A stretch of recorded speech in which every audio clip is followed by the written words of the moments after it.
Hi everyone, hope you're doing well from wherever you're watching this channel, depending on your time zone. Now, the NARC Kenya party leader, Martha Karua, had an event, and this was the event she used to change the NARC Kenya party into another new political party that now they're referring to as the People's Liberation Party, PLP. From NARC Kenya to PLP. So she's reforming the party, changing the name, just like KINUTHIA. From ODM, is it ODM what? ODM Kenya or ODM? Sorry, to Wiper Party. That is what she was doing. And therefore, she invited several dignitaries. Rigathi Gachagua was present. Kalonzo Musyoka was present. DAP-K party leader Eugene Wamalwa was present.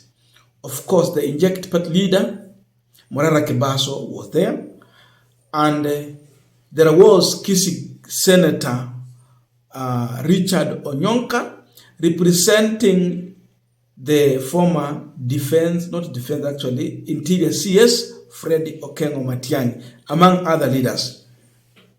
They discussed a lot about going forward, and again, they went further to talk about the failures in this administration.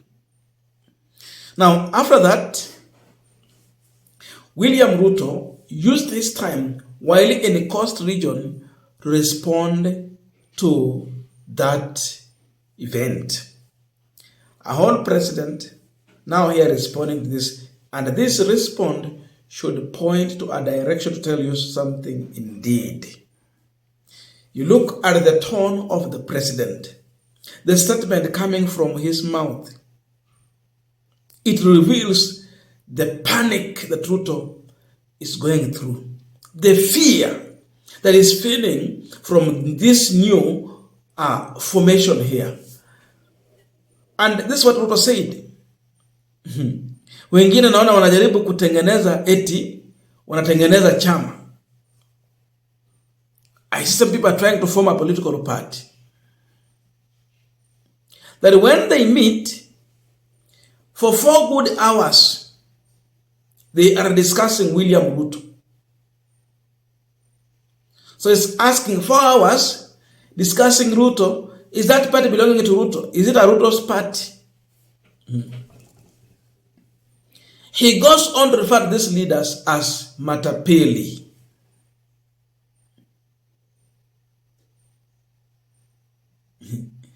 Hawa ni matapeli. Kwa hivyo watafute chama, waipee jina na sera. This alone is a confirmation of what Ruto is going through or is feeling after this union is coming together. Panga ajira ya hawa vijana tusonge mbele nayo. Wengine naona wanajaribu kukutana, sijui wanafanya mkutano. Ati wanatengeneza chama. Ile chama wanajaribu kutengeneza, wanaongea masaa 4. William Ruto. 4 hours. Sasa mimi nauliza nyinyi, kwani hii chama walikuwa wanatengeneza ilikuwa ya William Ruto? Ama hiyo chama inaitwa William Ruto? Sasa nyinyi, sera yenu William Ruto, mpango yenu William Ruto, maono yenu William Ruto. Sasa mimi nataka niwaambie wale jamaa na niwatangazia wa Kenya, hawa watu ambao walikuwa wanaongea mambo ya William Ruto, mimi sijawatuma. Hiyo chama wanaongelea hapo si ya William Ruto. So hawa ni matapeli. Watafute chama na jina yake wapatiane, sio William Ruto ama namna gani? Na watafute sera, na watafute mpango, na watafute vision. Otherwise wataungua. Shauri yao. Ama namna gani, my friends? Tuko pamoja? Yes. Mimi nataka niwaulize hawa, please. Bei ya ukabila imeshuka sana. So msijaribu kuuza ukabila, bei ya ukabila iko chini. Tafuteni sera ya kuuliza wananchi. Mtuambie mpango yenu mbadala. Sisi barabara ndio hii tunajenga. Yenu mpango yenu ni gani? Yetu affordable housing inasonga mbele. Yenu ni gani? Hapa mambo ya universal health coverage tunaendesha Kenya. Yenu ya mbadala ni gani? Sisi tumepanga ajira ya hawa vijana. kwa affordable housing, kwa digital jobs, kwa export of labor, kwa mambo ya manufacturing. Mpango yenu kwa vijana ni gani? Ama mnapanga tu maandamano? Kwani maandamano ni kazi mtu anaweza kufanya alipwe? Hawa watu wanatuhadaa sana. Sijui kama tunaelewana jameni. Now we are continuing this panel discussion. Just a quick request for those who are watching this channel and you have not subscribed, please consider subscribing. To our returning subscribers, I must say thank you so much. And again, to all our viewers, please give this video a thumbs up. Thank you so much. And back to our discussion. I personally feel that the president is so much in panic. He is afraid. He's feeling some heat. Because, why am I saying so? If the president goes on to say that, nataka niwaulize please bei ya ukabila imeshuka, tafuteni sera. I want to ask a question here. Among these leaders, in this setting, do you see any element of tribalism? I'm saying so because, or I'm asking this question because, in that congregation, it was Amartha Karua's event and her new political party. But we see Eugene Wamalwa, that is Western region, the face of Mulembe nation, was here. I see Kalonzo Musyoka, that is Lower Eastern. That is the face of Kamba nation here. Amartha Karua herself, Mulima. I see the Kikuyu nation represented. People like Onyonka and Morara Kebaso, that is part of Nyanza region. I see cases represented.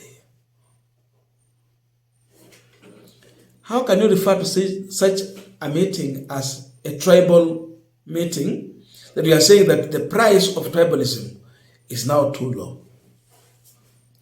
If Amartha Karua was only having people from Mount Kenya region, we can say that it wasn't a national event. It has not attracted a national interest or face. But by the fact that there were these leaders, this represents an idea of a national thing. To that extent, Ruto was wrong, and therefore he was emotional in his reaction, revealing his fear and worry about this new formation. Ruto goes on to refer to these leaders as matapeli.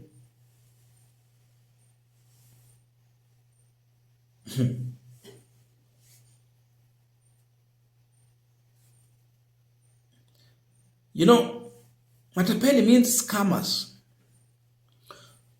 A whole president referring to other leaders who are a party leader just like him as scammers. This is out of hand.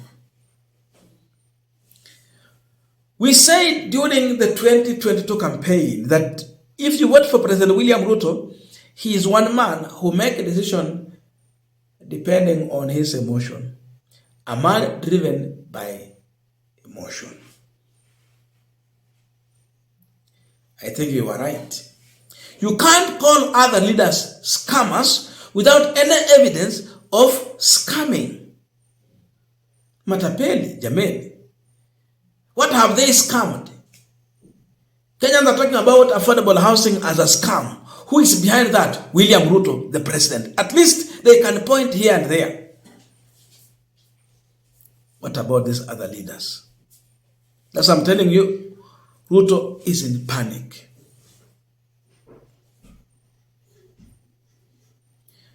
Ruto goes on to insinuate that these leaders were meeting to organize for a protest.